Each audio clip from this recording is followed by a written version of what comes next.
Good morning students, कैसे हैं आप सभी। मेटल्स एंड नॉन मेटल्स का पार्ट 2 रिलीज़ हो गया है as per CBSE revised syllabus for 2020 and 21। ये लास्ट है मेटल्स एंड नॉन मेटल्स में से, क्योंकि अक्रेंस एंड द एक्सट्रैक्शन और रिफाइनिंग वगैरह जो है वो इस बार सीबीएसई ने हटा दी है। इस वीडियो में हम करने वाले हैं chemical properties of metals and non metals. जिन स्टूडेंट्स ने पार्ट 1 नहीं देखा है तो मैं आपको बता देता हूँ, पार्ट 1 में हमने physical properties of metals and non metals कराया था। ठीक है, तो जिन बच्चों को वो देखना है, क्लियर नहीं है, तो इस वीडियो के डिस्क्रिप्शन में उसका लिंक दे दिया गया है और वहाँ से जाके वो physical properties of metals and non metals के बारे में भी अच्छी खासी जानकारी प्राप्त कर लें। तो चलो हम अभी आगे बढ़ते हैं केमिकल प्रॉपर्टीज ऑफ मेटल्स में। पहली जो केमिकल प्रॉपर्टी है वो है रिएक्शन विद ऑक्सीजन। मीन्स अगर मेटल्स को ऑक्सीजन के साथ रिएक्ट कराया जाता है तो क्या धमाका होने वाला है। मेटल्स अगर ऑक्सीजन के साथ रिएक्ट करते हैं तो मेटल ऑक्साइड्स बना देते हैं। Almost all the metals react with oxygen to form metal oxides. Means जो ज़्यादातर मेटल्स हैं वो ऑक्सीजन के साथ रिएक्शन कर लेते हैं और मेटल ऑक्साइड्स बना देते हैं। समझाने के लिए दो एग्जाम्पल यहाँ पर दिए गए हैं। पहला है सोडियम और दूसरा है मैग्नीशियम। तो सोडियम जब ऑक्सीजन के साथ रिएक्ट करता है, ये दोनों रिएक्टेंट्स हैं, तो बन जाता है सोडियम ऑक्साइड, और मैग्नीशियम अगर ऑक्सीजन के साथ रिएक्ट करता है तो बना देता है मैग्नीशियम ऑक्साइड। चलो, अगर इन दोनों कंपाउंड्स के बारे में बात करें जो कि मेटल ऑक्साइड्स हैं, तो इनका जो केमिकल नेचर है, मीन्स इनकी बेसिसिटी और जो एसिडिटी है, अगर इसके बारे में बात करते हैं तो मेटल ऑक्साइड्स आपको मिलने वाले हैं क्या, बेसिक इन नेचर। मीन्स जब इनका आप पीएच स्केल देखोगे तो वो 7 से ऊपर आपको मिलने वाला है। ठीक है जी, चलो नेक्स्ट चलते हैं। नेक्स्ट जो आपकी केमिकल प्रॉपर्टी है मेटल्स एंड नॉन मेटल्स की, वो है रिएक्शन विद हाइड्रोजन। तो only the highly reactive metals react with hydrogen to form hydrides. जैसे ऑक्सीजन में ज़्यादातर जो क्या कहते हैं मेटल्स हैं वो ऑक्सीजन के साथ रिएक्शन कर रहे थे, हाइड्रोजन के साथ ऐसा नहीं है। सिर्फ कुछ हाईली रिएक्टिव मेटल्स हैं जो कि हाइड्रोजन के साथ रिएक्शन करते हैं और बनाते हैं क्या, हाइड्राइड्स। हम ये कह सकते हैं कि अगर रिएक्शन मेटल्स की हाइड्रोजन के साथ हो रही है तो हाइड्राइड्स बन रहे होंगे। एग्जाम्पल के तौर पे मैंने मोस्ट रिएक्टिव मेटल्स को लिया है सोडियम और कैल्शियम। सोडियम की जब रिएक्शन हाइड्रोजन के साथ की गई तो सोडियम हाइड्राइड बन गया, और अगर कैल्शियम की हमने रिएक्शन की हाइड्रोजन के साथ तो कैल्शियम हाइड्राइड का निर्माण हो गया, है ना। तो पता चला आपको कि हाइड्रोजन के साथ मेटल्स रिएक्ट करते हैं तो बना देते हैं मेटल्स हाइड्राइड्स। ठीक है जी, चलो ये रिएक्टिविटी सीरीज है, इसको भी आपको ध्यान में रखना है। अभी हम आगे चल रहे हैं। थर्ड जो प्रॉपर्टी है, थर्ड जो केमिकल प्रॉपर्टी है किसकी, मेटल्स की, वो है रिएक्शन विद वाटर। मतलब अगर मेटल्स को हम वाटर के साथ रिएक्ट करते हैं तो क्या होने वाला है। तो सभी मेटल्स जो है वो वाटर के साथ रिएक्ट नहीं करते हैं, लेड वगैरह बिल्कुल नहीं करते हैं। तो सोडियम पोटेशियम का यहाँ पर हमने एग्जांपल लिया है जो कि हाईली रिएक्टिव हैं आपकी एक्टिविटी सीरीज में, और ये बनाते हैं क्या, मेटल हाइड्रोक्साइड्स। ठीक है जी, यानी कि अगर मैं मेटल्स की रिएक्शन किसके साथ कराऊँ, वाटर के साथ करा दूँ तो आपको मिलने वाले हैं मेटल हाइड्रो ऑक्साइड्स मिल जाएंगे आपको। तो सोडियम को मैंने लिया और पोटेशियम को लिया है, वाटर के साथ रिएक्ट कराया तो आपको मिला क्या, सोडियम हाइड्रोक्साइड और पोटेशियम हाइड्रोक्साइड मिल गया है। साथ में बाय प्रोडक्ट एक और निकला है जो कि क्या है, हाइड्रोजन गैस। ठीक है जी। अच्छा, एक चीज़ और है यहाँ पर, सोडियम और पोटेशियम को अगर आप पानी में डालते हैं तो ये पानी में फ्लोट करते हैं, तो हमें ऐसा लगता है कि इनकी डेंसिटी कैसी है, पानी से कम है, लेकिन ऐसा नहीं है। एक्चुअली ये जो हाइड्रोजन गैस यहाँ पर निकल रही है, इस हाइड्रोजन गैस के जो बबल्स हैं वो सोडियम और पोटेशियम के चारों तरफ स्टिक हो जाते हैं, चिपक जाते हैं, और इन दोनों मेटल्स को क्या करते हैं, बायोन्सी इफेक्ट देते हैं, और ये ऊपर सतह पर आ जाते हैं पानी के और तैरना शुरू कर देते हैं। ठीक है जी। तो अल्टीमेटली हमें यहाँ पर ये देखना है कि केमिकल प्रॉपर्टी क्या है ना। तो रिएक्शन विद वाटर के साथ अगर बात करते हैं तो मेटल्स वाटर के साथ रिएक्ट करके मेटल हाइड्रोक्साइड का निर्माण कर देते हैं। दो एग्जांपल यहाँ पर दे दिए हैं, स्क्रीनशॉट आप ले सकते हैं इसका। नेक्स्ट है मेटल्स रिएक्ट विद एसिड। अगर मेटल्स को एसिड के साथ रिएक्ट कराया जाए तो क्या होने वाला है। तो एक्टिविटी सीरीज में हाइड्रोजन से ऊपर वाले जो मेटल्स हैं वो डाइल्यूट एसिड के साथ रिएक्शन देते हैं और बनाते हैं क्या, मेटल सॉल्ट, और प्लस में हाइड्रोजन गैस रिलीज करते हैं। ठीक है जी। कई स्टूडेंट्स के मन में ये क्वेश्चन होता है कि सर डाइल्यूट एसिड्स के साथ ही क्यों रिएक्शन करते हैं। तो भैया कंसंट्रेटेड एसिड के साथ भी रिएक्शन कर सकते हैं, बट प्रॉब्लम वहाँ पर यह है कि मेटल्स को जब हम एसिड के साथ रिएक्ट कराते हैं तो इसमें से हीट भी बाहर निकलती है। ठीक है ना जी। तो अगर कंसनट्रेटेड एसिड के साथ मेटल्स की रिएक्शन करते हैं तो वो हाईली एक्सप्लोजिव हो सकते हैं, मतलब कि हम कह सकते हैं हाईली एक्सोथर्मिक हो सकते हैं, जो कि फिर डेंजरस हो सकते हैं। तो इस वजह से हम डाइल्यूट एसिड के साथ ही मेटल्स की रिएक्शन कराते हैं। तो सेम रिजल्ट निकलने वाला है, तो वो सेफ्टी के साथ हम कर लें यहाँ पे। तो मेटल सॉल्ट निकलेगा और साथ में हाइड्रोजन गैस भी बाहर निकलेगी। एग्जाम्पल के तौर पे कैल्शियम और मैग्नीशियम लिया है। कैल्शियम की रिएक्शन कराई है HCl के साथ, हाइड्रोक्लोरिक एसिड के साथ, बन गया है कैल्शियम क्लोराइड, प्लस में हाइड्रोजन गैस बाहर निकली। और मैग्नीशियम जो है उसकी रिएक्शन कराई है H2SO4 के साथ, मतलब कि सल्फ्यूरिक एसिड के साथ रिएक्शन कराई है, जिससे मैग्नीशियम सल्फेट साथ में हाइड्रोजन गैस बाहर निकली है। ठीक है जी। अच्छा, एक यहाँ पर थोड़ी सी बात है जो आपको ध्यान रखने वाली है कि HNO3 जो कि एक एसिड है, अगर किसी भी मेटल की रिएक्शन आप HNO3 के साथ कराते हैं तो हाइड्रोजन गैस बाहर नहीं निकलती है। ये थोड़ा सा एक्सेप्शनल केस है यहाँ पर। तो क्यों नहीं निकलती, उसका आंसर है कि जो आपका HNO3 है it is a very strong oxidising agent. मतलब हाइड्रोजन गैस बाहर निकलने की कोशिश करेगी, लेकिन जो हाइड्रोजन गैस है उसको ऑक्सीडाइज कर दिया जाएगा, because HNO3 is a very strong oxidising agent. और जब हाइड्रोजन का ऑक्सीडेशन होगा तो क्या होगा, उसके साथ ऑक्सीजन जुड़ जाएगा। तो H2 के साथ अगर ऑक्सीजन जुड़ेगा तो क्या बनेगा, H2O बन जाएगा। तो हाइड्रोजन गैस बाहर ना निकल के H2O बाहर निकलेगा साथ में। ठीक है, ये याद रखने वाली बात है, ध्यान से देख लीजिएगा इसे। चलो आगे बढ़ते हैं।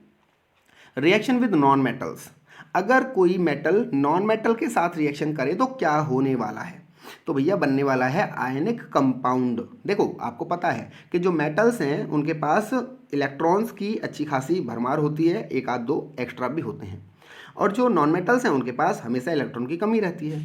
तो जो मेटल्स हैं वो देना चाहते हैं इलेक्ट्रॉन्स, डोनेटर होते हैं वो, और जो आपके नॉन मेटल्स होते हैं वो लेते हैं हमेशा। ठीक है, तो जब इलेक्ट्रॉन्स की शेयरिंग होती है तो आपको पता है आयनिक कंपाउंड्स का निर्माण होता है।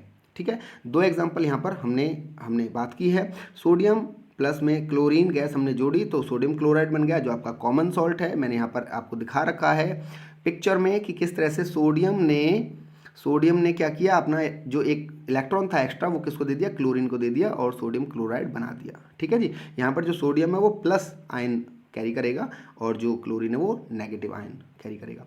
साथ में हमने कैल्शियम और फ्लोरीन गैस जो है उसको हमने आपस में जोड़ा तो आपका कैल्शियम फ्लोराइड बन गया। ठीक है जी, तो ये भी यहाँ पर ऐसा है, कैल्शियम जो है वो प्लस आयन शो करेगा और जो फ्लोरीन है वो नेगेटिव आयन रखेगा अपने पास।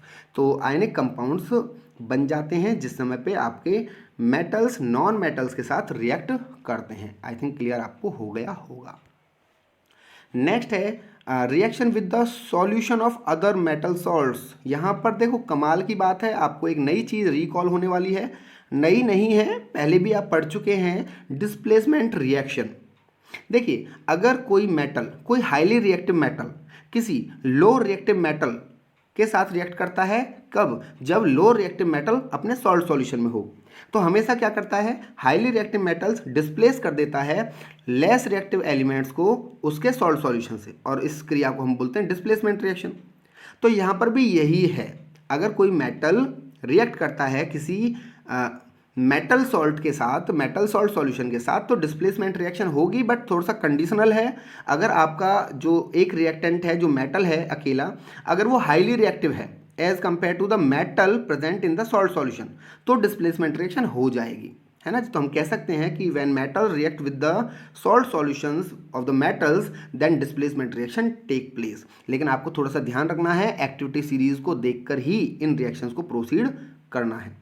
ठीक है जी, अगर मान लीजिए यहाँ वाला जो मेटल है वो कम रिएक्टिव है यहाँ वाले मेटल से, तो रिएक्शन नहीं होने वाली है। यहाँ पर दो एग्जांपल मैंने दिए हैं, Zn प्लस में CuSO4 यानी कि जिंक प्लस में कॉपर सल्फेट रिएक्शन करता है, बना देता है जिंक सल्फेट प्लस में कॉपर अलग निकल जाता है, डिस्प्लेस कर दिया गया।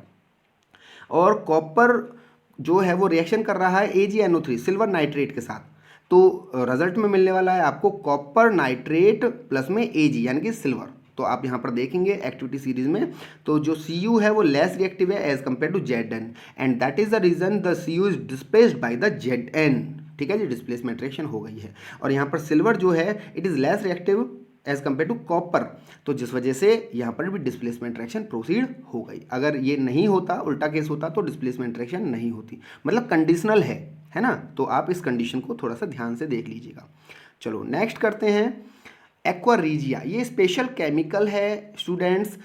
एक्वा रीजिया को रॉयल वाटर कहा जाता है और मैं आपको बताऊंगा इसका काम क्या है। पहले हम इसकी फॉर्मेशन देख लेते हैं। अगर हम नाइट्रिक एसिड को HCl के साथ यानी कि हाइड्रोक्लोरिक एसिड के साथ मिला देते हैं तो एक्वा रीजिया ये complete NaNOCl plus H2O plus 2Cl का निर्माण होता है। ठीक है जी, ये बहुत ज़्यादा कंसनट्रेटेड है, बहुत ज़्यादा स्ट्रांग है। ठीक है, अगर आप गोल्ड वगैरह मेटल्स को इसके अंदर डाल देते हैं तो बिल्कुल गल जाते हैं, तलहटी में बैठ जाएंगे, बिल्कुल मेल्ट हो जाएंगे, वो इतना स्ट्रांग है। तो बनाया कैसे जाता है वो बता देता हूँ मैं आपको कि यहाँ पर HCl के 3 पार्ट्स और HNO3 का 1 पार्ट ले लिया जाता है और आपस में एक दूसरे के साथ मिला दिया जाता है। मतलब जैसे मान लीजिए आपको 100 ग्राम एक्वा रीजिया बनाना है तो 75 ग्राम आपको HCl लेना होगा और 25 ग्राम्स आपको HNO3 लेना पड़ेगा, जिससे कि एक्वा रीजिया बन जाएगा, रॉयल वाटर से कहते हैं। इसका उपयोग मैं आपको बता देता हूँ कि जो हमारे गोल्ड के ऑर्नामेंट्स होते हैं वो टाइम के साथ धीरे धीरे उनकी जो शाइन होती है, जो लश्कर होता है, वो डल हो जाता है। ठीक है, तो उसे साफ करने के लिए हम एक्वा रीजिया का उपयोग करते हैं। तो एक्वा रीजिया का एक कॉन्सेप्ट आपके NCERT में है तो वो क्लियर कर लीजिएगा। Aqua regia, that is the aqua regia. ठीक है जी। सो नेक्स्ट है chemical properties of non metals. Chemical properties of non metals अब हम यहाँ पे पढ़ने वाले हैं। अभी तक यहाँ पे मेटल्स था। तो सबसे पहले है रिएक्शन विद ऑक्सीजन। अगर हम किसी नॉन मेटल को ऑक्सीजन के साथ रिएक्ट कराते हैं तो क्या होने वाला है। तो सेम वही है, यानी कि अगर हम ज़्यादातर नॉन मेटल्स के बारे में बात करते हैं तो वो ऑक्सीजन के साथ रिएक्ट करते हैं और नॉन मेटेलिक ऑक्साइड्स का निर्माण कर देते हैं, जैसे मेटल्स मेटेलिक ऑक्साइड्स का निर्माण कर रहे थे। तो कार्बन और सल्फर मैंने 2 एग्जांपल यहाँ पर ले लिए हैं, ऑक्सीजन के साथ रिएक्ट किया। कार्बन ने ऑक्सीजन के साथ रिएक्शन कर देख के कार्बन डाइऑक्साइड बनाई और सल्फर ने ऑक्सीजन के साथ रिएक्शन करके सल्फर डाइऑक्साइड का निर्माण कर दिया है। ठीक है जी। इसके लिए भी नोट है कि जो केमिकल नेचर है नॉन मेटेलिक ऑक्साइड्स का वो एसिडिक होता है, मतलब they are acidic in nature. अगर इसका pH देखते हैं यूनिवर्सल इंडिकेटर पे तो वो आपको 7 से नीचे मिलने वाला है। ठीक है जी। Reaction with hydrogen. ठीक है, तो अगर नॉन मेटल्स को हाइड्रोजन के साथ रिएक्ट कराते हैं तो नॉन मेटेलिक हाइड्राइड्स बनते हैं। Non metals react with hydrogen to form non metallic hydrides. For example sulphur react with hydrogen gives out sulphur hydride and nitrogen reacts with the hydrogen gas gives out ammonia, जो कि है एक nitric और nitrogen hydride. ठीक है जी। तो ammonium यहाँ पे बना बट उसका एक टेक्निकल जो नेम है वो है नाइट्रोजन हाइड्राइड। चलो नेक्स्ट हम करते हैं रिएक्शन विद क्लोरीन। अगर नॉन मेटल्स को क्लोरीन के साथ रिएक्ट कराया जाता है तो क्या बनने वाला है। तो देखो यहाँ पर क्या है, non metals reacts with chlorine to form chlorides. Chlorides का निर्माण यहाँ पर होने वाला है, जैसे कि सल्फर है और ये क्लोरीन गैस है। अगर ये दोनों रिएक्ट करते हैं तो आपका सल्फर क्लोराइड बन जाएगा, जो कि यहाँ पर एक मैंने इसका स्ट्रक्चरल जो डायग्राम है, स्ट्रक्चरल जो फॉर्मूला वो भी आपको दिखाया है। और दूसरा है आपका जो फास्फोरस है, अगर उसको क्लोरीन के साथ रिएक्ट कराया जाता है तो फास्फोरस क्लोराइड का निर्माण हो जाता है। ठीक है, उसका भी एक स्ट्रक्चरल डायग्राम आपको दे दिया है। ठीक है, सो अल्टीमेटली हम कह सकते हैं कि when non metals react with the chlorine they form non metallic chlorides. ठीक है, 2 एग्जांपल आपको दे दिए हैं सल्फर और फास्फोरस का। ठीक है जी। सो आई होप आपको स्टूडेंट्स बिल्कुल क्लियर हो गया होगा केमिकल प्रॉपर्टीज ऑफ मेटल्स और साथ में नॉन मेटल्स भी। सो जो स्टूडेंट्स ऐसे हैं जो अभी नए हैं हमारे चैनल पे, वो चैनल को सब्सक्राइब कर दें और बेल आइकन को दबाएं। अगर वीडियो आपको अच्छी लगी है तो इसे लाइक कीजिए और शेयर कीजिए। अगर किसी स्टूडेंट के मन में कोई डाउट है तो वो क्या कर सकता है, कमेंट बॉक्स में अपना डाउट लिख सकता है। मैं पूरी कोशिश करूँगा कि आपकी सारी क्वेरीज को निपटाया जाए जल्दी से जल्दी। चलो मिलते हैं एक नेक्स्ट वीडियो में नए किसी कंटेंट के साथ, तब तक के लिए थैंक यू, बाय बाय।